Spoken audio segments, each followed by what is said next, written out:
Como John D. Rockefeller viveu sob tempo emprestado por 45 anos.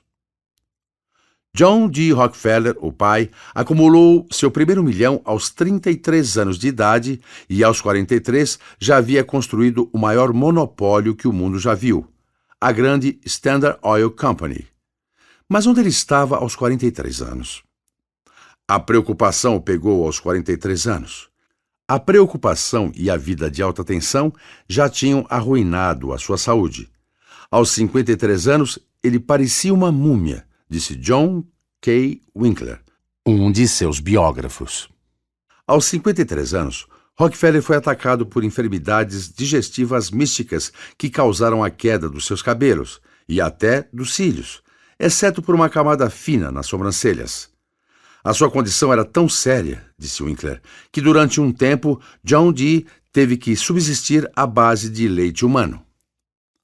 De acordo com os médicos, ele tinha alopecia, uma forma de calvície que muitas vezes pode ter causas emocionais. Ele parecia tão assustador com sua calvície que tentou usar um solidel. Mais tarde, mandou fazer algumas perucas, $500 cada uma, e usou perucas prateadas pelo resto da sua vida. Originalmente, Rockefeller foi abençoado com uma constituição de ferro. Criado numa fazenda, ele tinha ombros fortes, uma postura ereta e era forte e veloz no seu andar. Mas, aos 53 anos, quando a maioria dos homens está no seu auge, os seus ombros estavam caídos e caminhava com passos morosos. Quando ele olhava no espelho, disse John T. Flynn, outro de seus biógrafos, via um velho. O trabalho incessante, a preocupação constante, as noites mal dormidas e a falta de exercício e descanso estavam começando a mostrar suas consequências.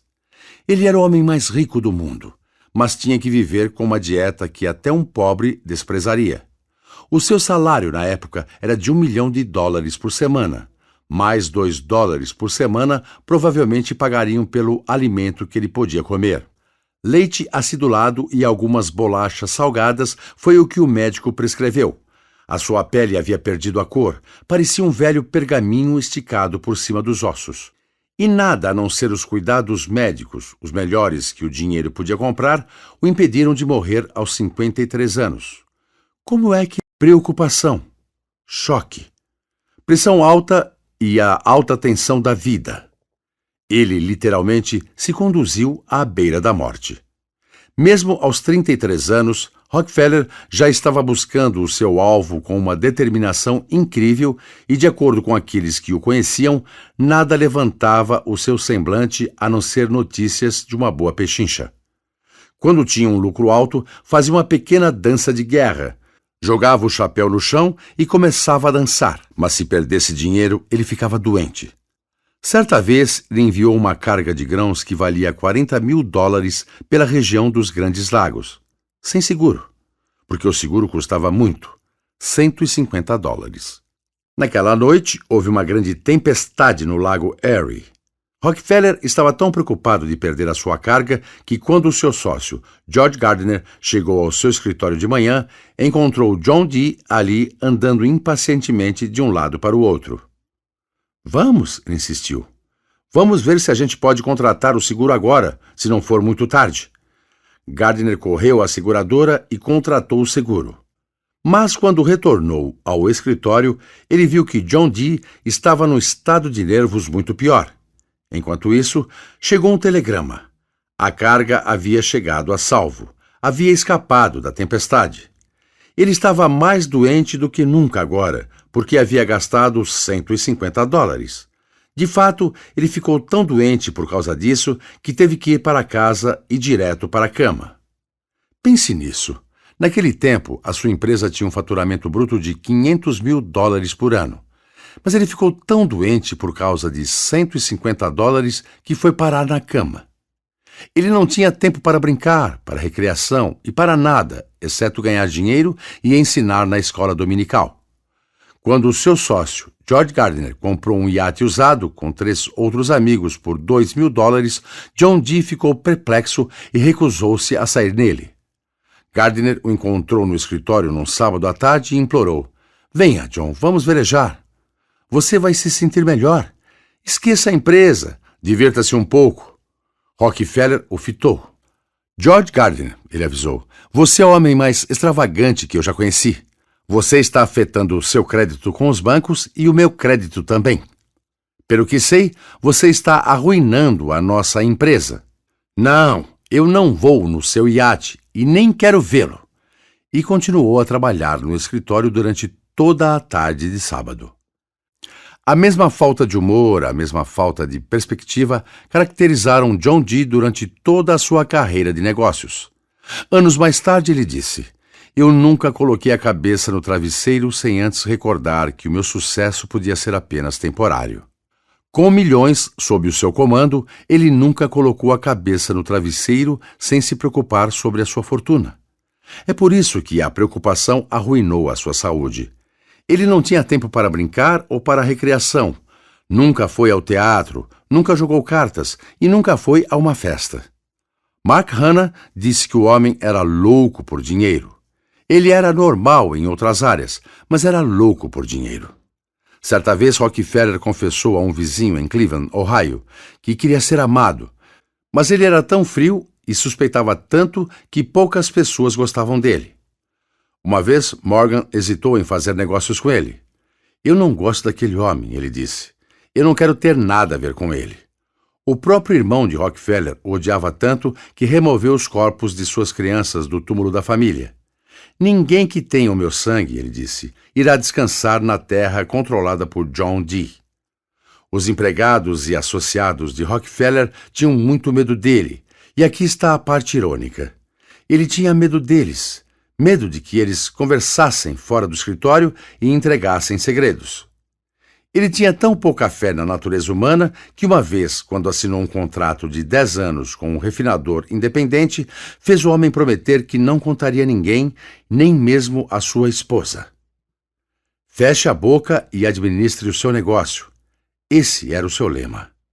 Então, no pico de sua prosperidade, com o ouro fluindo em seus cofres como lava escorrendo dos lados do Vesúvio, o seu mundo privado desmoronou.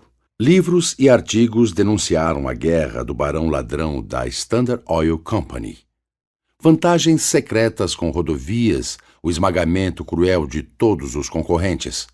Nos campos de petróleo da Pensilvânia, John D. Rockefeller era o homem mais odiado da terra. Uma efígie sua foi pendurada por homens que ele havia arruinado. Muitos deles desejavam colocar uma corda em torno de seu pescoço e enforcá-lo em um pé de maçã azeda. Cartas condenatórias chegavam aos montes ao seu escritório, cartas que ameaçavam a sua vida. Ele contratou guarda-costas para proteger a sua vida dos seus inimigos. Tentou ignorar esse ciclo de ódio. Certa vez disse cinicamente: "Você pode me chutar e me machucar, mas eu sempre consigo o que quero." Mas ele descobriu que, ao final das contas, ele era um ser humano que não aguentava o ódio e nem a preocupação. A sua saúde começou a enfraquecer. Ele ficou perplexo e confuso com esse inimigo, a doença, que o atacou de dentro para fora. Inicialmente, ele mantinha em segredo as suas indisposições ocasionais e tentou não pensar na sua doença. Mas a insônia, a indigestão e a perda de cabelo, todos sintomas físicos de preocupação e de colapso, não podiam ser ignorados. Finalmente, os médicos lhe contaram a verdade que o chocou. Ele poderia escolher o seu dinheiro e as suas preocupações ou a sua vida. Eles o avisaram. Ele devia se aposentar ou morrer. Ele se aposentou. Mas antes de se aposentar, a preocupação, a gula, o medo já tinham acabado com a sua saúde. Quando Ida Tarbell, a escritora de biografias mais famosa da América, o viu, ficou chocada. Ela escreveu: "O seu rosto transparecia a sua velhice. Ele era o homem mais velho que eu já havia visto." Velho?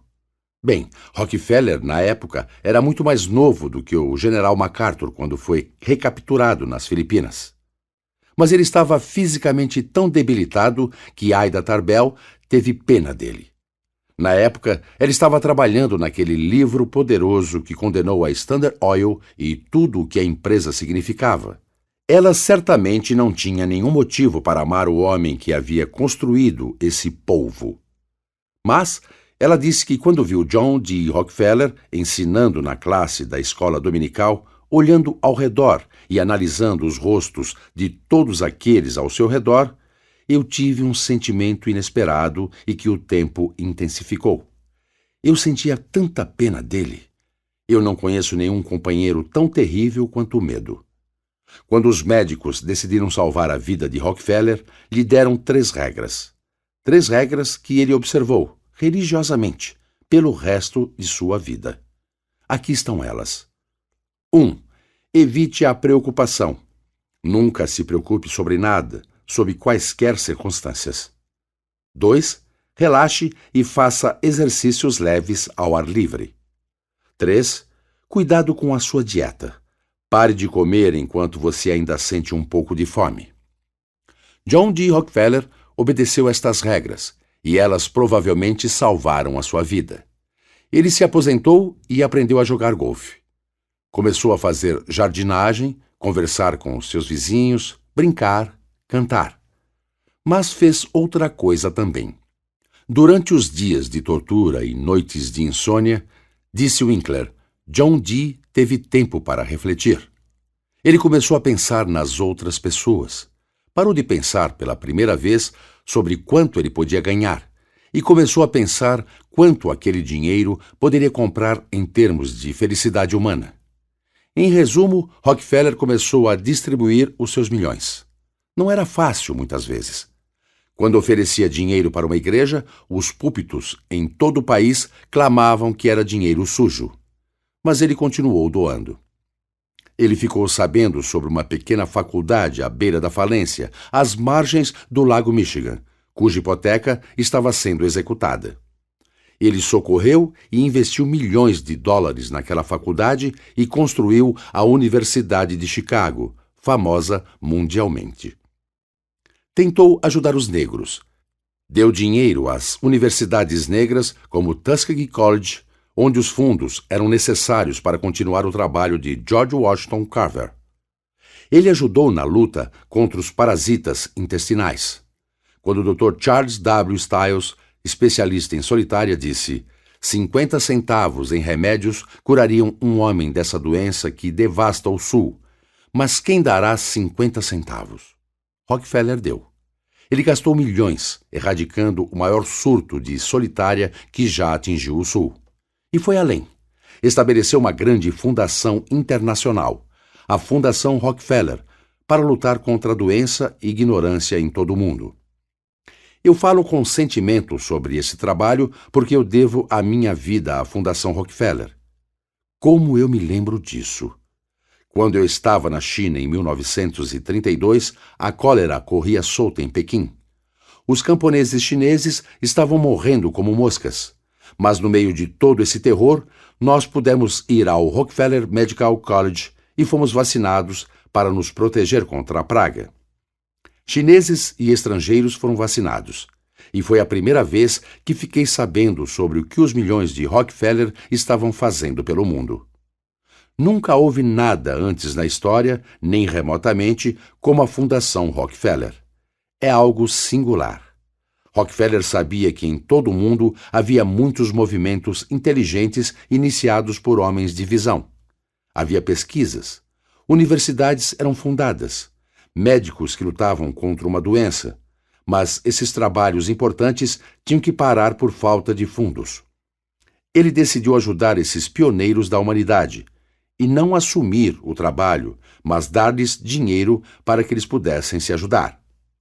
Hoje, você e eu podemos agradecer a John D. Rockefeller pelos milagres da penicilina e pelas dezenas de outras descobertas que o seu dinheiro ajudou a financiar.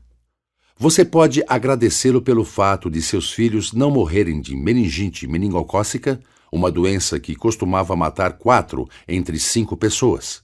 E você pode agradecê-lo por parte das descobertas sobre malária e tuberculose, sobre a influenza e difteria e muitas outras doenças que ainda afetam o mundo. E o que aconteceu com Rockefeller? Quando ele doava o seu dinheiro, ele tinha paz de espírito? Sim, enfim, ele se sentia feliz. Se o público achava que, depois de 1900, ele tinha ficado ressentido pelos ataques à Standard Oil, disse Alan Nevins, o público estava muito enganado. Rockefeller estava feliz. Ele mudou tão completamente que não se preocupava mais. De fato, ele se recusou a perder sequer uma noite de sono quando foi forçado a aceitar a maior derrota de sua carreira.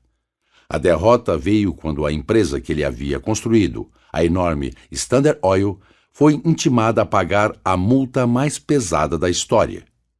De acordo com o governo dos Estados Unidos, a Standard Oil era um monopólio em direta violação das leis antitrust. A batalha foi intensa por 5 anos. Os advogados mais célebres da Terra lutaram interminavelmente no que foi, até então, a guerra judicial mais extensa da história. Mas a Standard Oil perdeu. Quando o juiz Kennesaw Mountain Landis pronunciou sua decisão, os advogados de defesa temeram que o velho John Dee fosse afetado negativamente pelo resultado. Mas eles não sabiam o quanto ele havia mudado. Naquela noite, um dos advogados ligou para John Dee e expôs a decisão da forma mais gentil possível e depois disse, medindo as suas palavras cuidadosamente: Espero que o senhor não fique decepcionado com essa decisão, Sr. Rockefeller. Espero que o senhor consiga dormir. E o velho John Dee? Ele apenas deu risada do outro lado do telefone. Não se preocupe, Sr. Johnson. Eu pretendo dormir bem. E não deixe que isso o afete. Boa noite. E isso vindo de um homem que, certa vez, ficou de cama porque havia perdido $150. Sim, e demorou muito tempo para John Dee vencer a preocupação. Ele estava morrendo aos 53 anos, mas viveu até os 98. Eu estava cometendo suicídio